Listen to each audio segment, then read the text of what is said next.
আমি হাসিনা বাংলাদেশের মানুষকে কত কিছু দিলাম, কত কিছু শিখালাম। তবুও ওরা আমাকে দেশ ছাড়া করল।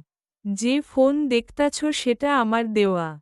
মাংসের পরিবর্তে কাঁঠাল, সয়াবিন নয় ভেন্নার বাল, রমজানে খেজুর নয় বড়ই, পেঁয়াজ মাকরুহ তাই দাম বাড়বই।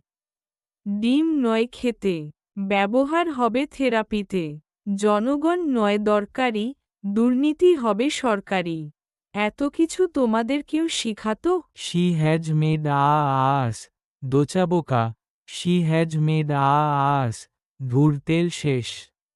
হাসু আপা আপনি দেশে আসবেন কবে? কর্মীরা আমারে কয় দেশে আসেন।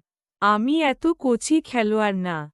শাপলা চত্বরে হুজুরদের যে পরিমাণ চিকিৎসা করেছি, খালেদার বাড়ির গেটে যত ট্রাক ভর্তি আসবাবপত্র রেখেছি।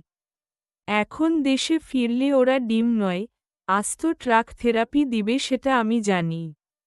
ভিডিওটা কেমন লাগলো কমেন্ট করে জানান। চ্যানেল সাবস্ক্রাইব করুন পরের ভিডিও জন্য। দেখা হবে শীঘ্রই, ভালো থাকবেন, আল্লাহ হাফেজ।